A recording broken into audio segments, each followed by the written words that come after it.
வணக்கம் நண்பர்களே, கோர்சஸ் இன் தமிழ் யூடியூப் சேனலுக்கு உங்களை வரவேற்கிறோம். போன கிளாஸ்ல நாம ஹியூமன் ரிசோர்சஸ் பாலிசிஸ் பத்தி டீடைலா பார்த்தோம். ஒரு கம்பெனிக்கு HR பாலிசிஸ் எவ்வளவு முக்கியம், அதை எப்படி உருவாக்குவாங்கன்னு தெரிஞ்சுக்கிட்டோம். இன்னைக்கு நாம HRMல ரொம்பவே இன்ட்ரெஸ்டிங்கான அப்புறம் முக்கியமான ஒரு டாபிக் பத்தி பார்க்க போறோம். அதுதான் HR ஆடிட் அப்புறம் ஹியூமன் ரிசோர்ஸ் அக்கவுண்டிங்.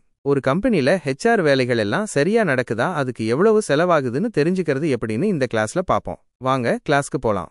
5.1 HR ஆடிட்டுங்கிறது ஒரு டிவிஷன் அல்லது கம்பெனில நடக்கும் HR ஆக்டிவிட்டீஸை ஒட்டுமொத்தமா ஒரு குவாலிட்டி கண்ட்ரோல் செக் பண்றது தான். அப்புறம் இந்த ஆக்டிவிட்டீஸ் எல்லாம் ஆர்கனைசேஷனோட ஸ்ட்ராட்டஜிக்கு எப்படி சப்போர்ட் பண்ணுதுன்னு இவாலுவேட் பண்றது. ஒரு ஆடிட் ப்ராசஸை ஆரம்பிக்கிறதுக்கு முன்னாடி சில முக்கியமான விஷயங்களை நாம முடிவு பண்ணணும். 1. ஆடிட்டை யாரு நடத்துவாங்கன்னு முடிவு பண்ணணும். இன்டர்னல் கம்பெனிக்குள்ளேயே இருக்கிறவங்க, வெளியிலிருந்து வர்றவங்க. 2. சீனியர் மேனேஜ்மெண்ட் கமிட்மெண்ட்டை உறுதிப்படுத்தணும். ஏதாவது பிரச்சனை இருந்தா அதுக்கு செலவானாலும் சரி செய்ய ரெடியா இருக்காங்களா, மெத்தடாலஜி கூட அவங்க ஒத்து போறாங்களா, எல்லா டிபார்ட்மெண்ட்ஸ் அப்புறம் இன்ஃபர்மேஷனுக்கு ஆக்சஸ் கொடுப்பாங்களா, இந்த ப்ராசஸை அவங்க வெளிப்படையா ஆதரிப்பாங்களா. 3.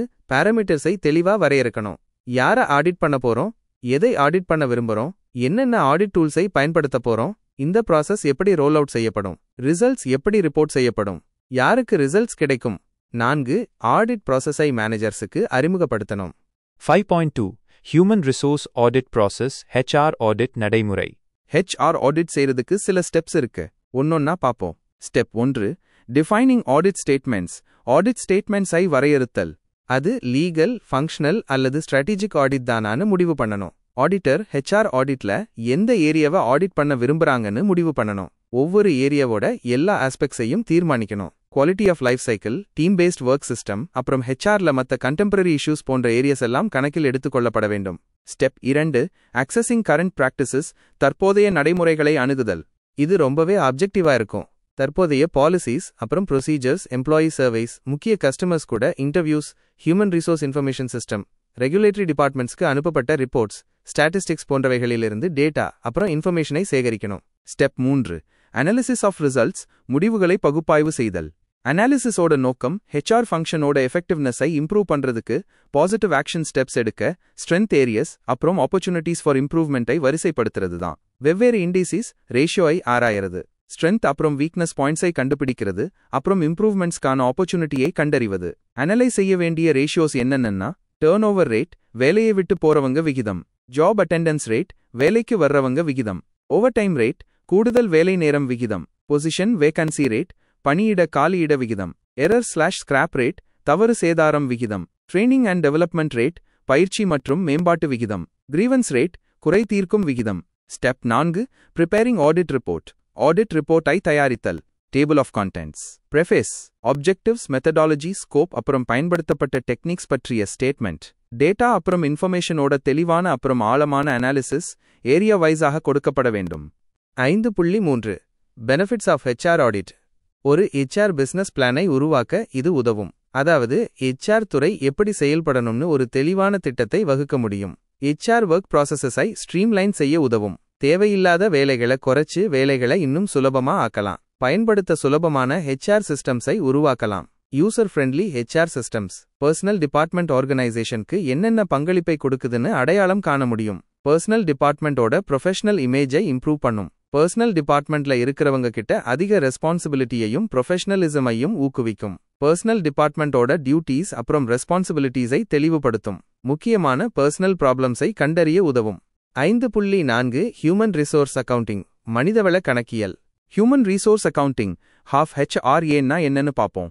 HRங்கிறது ஒரு ஆர்கனைசேஷன்ல ஹியூமன் ரிசோர்ஸஸுக்காக செலவிடப்பட்ட காஸ்டை, வேஜஸ், சாலரிஸ், ட்ரெய்னிங் எக்ஸ்பென்சஸ் உட்பட அசைன் பண்றது, பட்ஜெட் பண்றது அப்புறம் ரிப்போர்ட் பண்ற ப்ராசஸ் தான். HRங்கிறது ஊழியர்களை ரிக்ரூட் பண்றது, அவங்களுக்கு ட்ரெய்னிங் கொடுக்கறது, சாலரிஸ் அப்புறம் மத்த பெனிஃபிட்ஸ் கொடுக்கறதுக்கு எவ்வளோ காஸ்ட் முதலீடு செய்யப்பட்டிருக்குன்னு தெரிஞ்சுக்கிற ஆக்டிவிட்டி தான். அப்புறம் அதுக்கு ஈடா ஆர்கனைசேஷனுக்கு அவங்க ப்ராஃபிட்டபிலிட்டிக்கு எவ்வளோ பங்களிப்பு செய்றாங்கன்னு தெரிஞ்சுக்கிறது.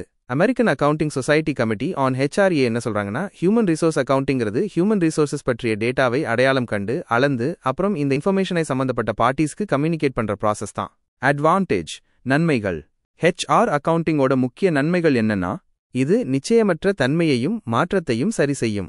ஏன்னா இது ஒரு ஆர்கனைசேஷனுக்கு சரியான நேரத்துல சரியான இடத்துல சரியான வேலைக்கு சரியான நபர் இருக்கிறத உறுதி செய்ய உதவும். ஊழியர்களோட ஒர்க் ஃபோர்ஸ்ல இருக்கிற ஸ்ட்ரென்த் அப்புறம் வீக்னஸை வெளிச்சம் போட்டு காட்டுறது மூலம் அவங்களோட அட்வான்ஸ்மெண்ட் அப்புறம் டெவலப்மெண்ட்டுக்கு ஒரு ஸ்கோப்பை கொடுக்கும். இது ஒவ்வொரு தனிப்பட்ட ஊழியரும் ப்ரொமோஷன் அப்புறம் நல்ல பெனிஃபிட்ஸுக்காக ஆசைப்பட உதவும். ஆர்கனைசேஷன்ல ஹியூமன் இன்வால்வ்மெண்ட் வீணாகாமல் ஆர்கனைசேஷனுக்கு அதிக ரிட்டர்ன்ஸை கொண்டு வர வேண்டும் என்பதே இதன் நோக்கம். டிஸ்அட்வான்டேஜ் குறைபாடுகள். HR அக்கவுண்டிங்கோட குறைபாடுகள் என்னென்னா, ஒரு ஆர்கனைசேஷனோட ஹியூமன் ரிசோர்சஸோட காஸ்ட் அப்புறம் வேல்யூவை கண்டுபிடிக்க குறிப்பிட்ட ப்ரொசீஜர் எதுவும் இல்ல. ஃபைனான்ஷியல் ஸ்டேட்மெண்ட்ல HRA வேல்யூவை எப்படி சேர்க்கணும் அப்படின்னு ஃபார்ம் அப்புறம் மேனர் தெளிவா இல்ல. கம்பேரிட்டிவா குறைந்த வேல்யூ உள்ள ஊழியர்கள் ஊக்கம் இழக்கலாம், ஃபீல் டிஸ்கரேஜ்ட். ஹியூமன் ரிசோர்சஸோட லைஃப் நிச்சயமற்றது. அதனால நிச்சயமற்ற தன்மையின் கீழ் அவங்களுக்கு வேல்யூ கொடுக்கறது யதார்த்தத்துக்கு ஒவ்வாததா அன்ரியலிஸ்டிக் தோணும். ஹியூமன் ரிசோர்ஸ் காஸ்ட்ஸை அளவிடுவதில் உள்ள சிக்கல்கள். இப்போ நாம ஹியூமன் ரிசோர்சஸோட வேல்யூவை எப்படி அளவிடுவாங்கன்னு பாப்போம். ஹியூமன் ரிசோர்சஸை மதிப்பிடுறதுக்கு பல மெத்தட்ஸ் இருக்கு. ஒவ்வொன்னையும் டீட்டெயிலா பாப்போம். 1. ஹிஸ்டோரிக்கல் காஸ்ட் மெத்தட், வரலாற்று செலவு முறை. இந்த மெத்தடை லீ ப்ரூமெட் அப்புறம் எரிக் ஜி ஃபிளாம்ஹார்ட்ஸ் அறிமுகப்படுத்தினாங்க. இந்த மெத்தட் படி ஒரு என்டர்பிரைஸ்ல ஹியூமன் ரிசோர்சஸை ரிக்ரூட் பண்றது, செலக்ட் பண்றது, ட்ரெயின் பண்றது, பிளேஸ் பண்றது அப்புறம் டெவலப் பண்றதுக்கு உண்மையிலான காஸ்டை கேபிட்டலைஸ் பண்ணி ஒரு குறிப்பிட்ட காலத்துக்கு மேல அமௌண்டைஸ் செய்வாங்க. ரிக்ரூட்மெண்ட், செலெக்ஷன் அப்புறம் பிளேஸ்மெண்ட்டுக்கு ஆகும் காஸ்டை அக்விசிஷன் காஸ்ட்னு சொல்வாங்க. அதே சமயம் ஓரியன்டேஷன் அப்புறம் ட்ரெயினிங்க்கு ஆகும் காஸ்டை லேர்னிங் காஸ்ட்னு சொல்வாங்க.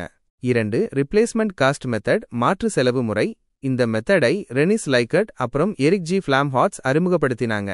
ஒரு கம்பெனியோட ஹியூமன் ரிசோர்சஸை அளவிடுறதுக்கு ஊழியர்களை மாற்றுவதற்கு ஆகும் காஸ்டை பயன்படுத்துறது தான் இந்த மெத்தட். ஒரு கன்சர்ன்ல ஏற்கனவே இருக்கிற ஹியூமன் ரிசோர்சஸுக்கு பதிலா அதே எக்ஸ்பீரியன்ஸ் அப்புறம் டேலண்ட் உள்ள வேறு ஆட்களை மாற்றுவதற்கு எவ்வளவு செலவாகுங்கிற அசம்ஷன்ஸ் அடிப்படையில ஒரு கம்பெனியோட ஹியூமன் ரிசோர்சஸை வேல்யூ செய்வாங்க. இந்த மெத்தட்ல புதிய ஊழியர்களை ரிக்ரூட் பண்றது, செலக்ட் பண்றது, ட்ரெயின் பண்றது போன்றவற்றுக்கு ஆகும் காஸ்டை அளவிடுவாங்க. இந்த புதிய ஊழியர்கள் ஏற்கனவே இருக்கிற ஊழியர்களோட காம்பிடன்ஸ் லெவலை அடையணும். 3. ஸ்டாண்டர்ட் காஸ்ட் மெத்தட், நிலையான செலவு முறை. இந்த மெத்தடை டேவிட் வாட்சன் அறிமுகப்படுத்தினார்.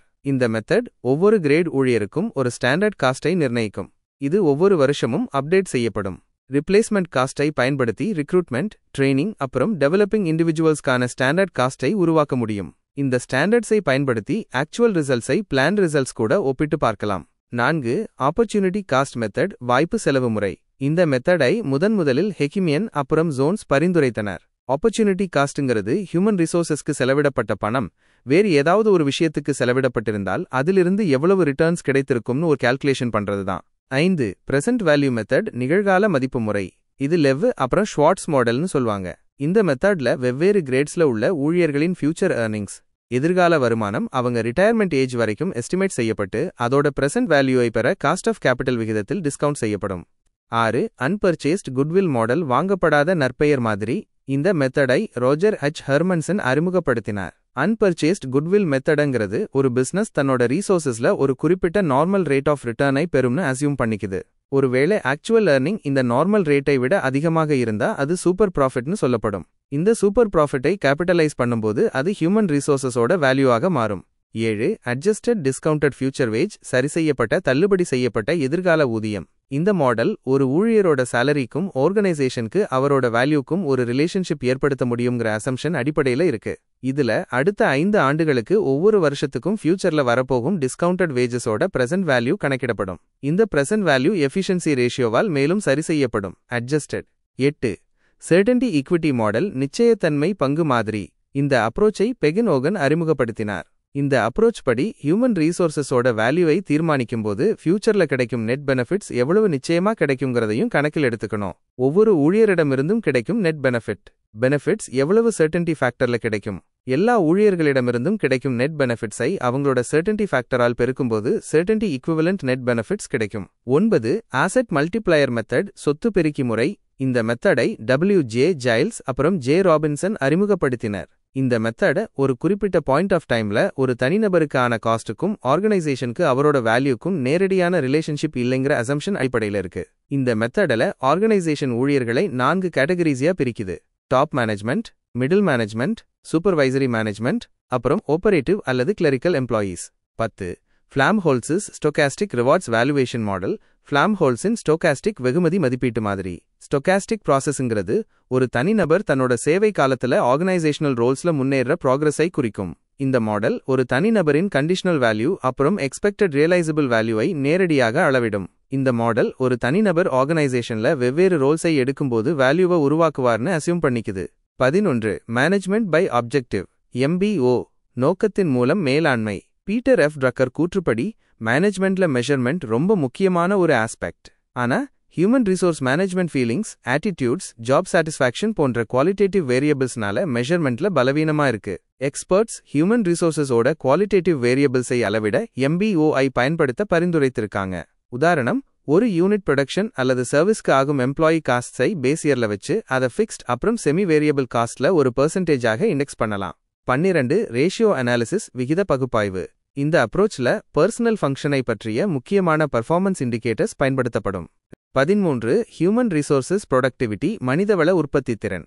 ஹியூமன் ரிசோர்சஸ் ப்ரொடக்டிவிட்டிங்கிறது ஆர்கனைசேஷனோட அவுட்புட்ஸ், அதாவது குட்ஸ் அப்புறம் சர்வீசஸ்க்கும் அதோட இன்புட்ஸ்க்கும், அதாவது பிசிக்கல், ஃபைனான்ஷியல் அப்புறம் ஹியூமன் ரிசோர்சஸ் உள்ள ரேஷியோவா வெளிப்படுத்தப்படும். ஹியூமன் ரிசோர்ஸ் காஸ்ட்ஸை கட்டுப்படுத்த ஒரு வழி ஆர்கனைசேஷன்ல வேலை செய்யற ஊழியர்களோட ப்ரொடக்டிவிட்டியை அதிகரிக்கிறது தான். அதனால பர்சனல் ப்ரொடக்டிவிட்டியில பெர்சன்டேஜ் இன்க்ரீஸ் பர்சனல் காஸ்ட்ஸ்ல பெர்சன்டேஜ் இன்க்ரீஸை விட அதிகமா இருக்கும்போது ஒரு யூனிட் பர்சனல் காஸ்ட்ஸ் குறையும்.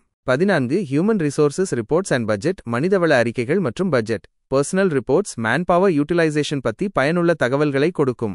இதை ஹியூமன் ரிசோர்ஸை கட்டுப்படுத்த பயன்படுத்தலாம். பர்சனல் பட்ஜெட்டுங்கிறது employee compensation, facilities, training, development போன்ற முக்கிய ஏரியாஸ்களுக்கான பர்சனல் ப்ரோக்ராமை பணத்தின் டேர்ம்ஸ்ல வெளிப்படுத்துறது தான். ஆக்சுவல் காஸ்ட்ஸை பட்ஜெட்டட் காஸ்ட்ஸ் கூட ஒப்பிட்டு பார்ப்பது பர்சனல் காஸ்ட்ஸை கட்டுப்படுத்த மேனேஜருக்கு கரெக்டிவ் மெஷர்ஸ் எடுக்க உதவும். நண்பர்களே, இந்த கிளாஸ்ல நாம HR ஆடிட் அப்புறம் ஹியூமன் ரிசோர்ஸ் அக்கவுண்டிங் பத்தி டீடைலா பார்த்தோம். HR ஆடிட்டுங்கிறது ஒரு ஆர்கனைசேஷன்ல HR ஆக்டிவிட்டீஸ் எல்லாம் எப்படி நடக்குது, அது ஆர்கனைசேஷனோட ஸ்ட்ராட்டஜிக்கு எப்படி சப்போர்ட் பண்ணுதுன்னு பார்க்குற ஒரு குவாலிட்டி கண்ட்ரோல் செக் தான். ஆடிட் ப்ராசஸை ஆரம்பிக்கிறதுக்கு முன்னாடி யாரை எதை எப்படி ஆடிட் பண்றதுன்னு தீர்மானிக்கணும். ஆடிட் ப்ராசஸ்ல ஆடிட் ஸ்டேட்மெண்ட்ஸை வரையறுக்கிறது, தற்போதைய நடைமுறைகளை அணுகிறது, ரிசல்ட்ஸை அனலைஸ் பண்றது, அப்புறம் ஆடிட் ரிப்போர்ட்டை தயாரிக்கிறதுன்னு 4 ஸ்டெப்ஸ் இருக்கு. HR ஆடிட் பண்றதுனால HR பிசினஸ் பிளான் உருவாக்குறது, ப்ராசஸை சீர்படுத்துறது, ப்ராப்ளம்ஸை கண்டுபிடிக்கிறதுன்னு நிறைய நன்மைகள் இருக்கு. அடுத்து ஹியூமன் ரிசோர்ஸ் அக்கவுண்டிங் பத்தியும் பார்த்தோம். ஒரு ஆர்கனைசேஷன்ல ஹியூமன் ரிசோர்சஸ்க்காக எவ்வளவு செலவு பண்றாங்க, அப்புறம் அதுக்கு ஈடா அவங்க எவ்வளவு பங்களிப்பு செய்றாங்கன்னு கணக்கிடுறது தான் ஹியூமன் ரிசோர்ஸ் அக்கவுண்டிங். இதுல historical cost method, replacement cost method, present value மெத்தட்னு பல மெத்தட்ஸ் இருக்கு. இது நிச்சயமற்ற தன்மையை குறைச்சு ஊழியர்களோட வளர்ச்சிக்கு உதவும். ஆனா இதுல சில டிஸ்அட்வான்டேஜஸும் இருக்கு. ஓகே நண்பி, இன்னைக்கு நாம HR ஆடிட் அப்புறம் ஹியூமன் ரிசோர்ஸ் அக்கவுண்டிங் பத்தி ரொம்பவே முக்கியமான விஷயங்களை தெரிஞ்சுக்கிட்டோம். இந்த கான்செப்ட்ஸ் எல்லாம் உங்களுக்கு தெளிவா புரிஞ்சிருக்கும் நம்புறேன். அடுத்த கிளாஸ்ல நாம ஹியூமன் ரிசோர்ஸ் பிளானிங் பத்தி பார்க்க போறோம். இதுவும் HRMல ரொம்பவே அடிப்படையான அப்புறம் சுவாரஸ்யமான ஒரு டாபிக். மறக்காம நம்ம கோர்சஸ் இன் தமிழ் சேனலை சப்ஸ்கிரைப் பண்ணிக்கோங்க. இந்த வீடியோ உங்களுக்கு பிடிச்சிருந்தா ஒரு லைக் போட்டு உங்க நண்பர்களுக்கும் ஷேர் பண்ணுங்க. உங்களுக்கு ஏதாவது கேள்விகள் இருந்தா கமெண்ட்ஸ்ல கேளுங்க, நான் கண்டிப்பா ரிப்ளை பண்றேன். அடுத்த வீடியோல சந்திப்போம். நன்றி.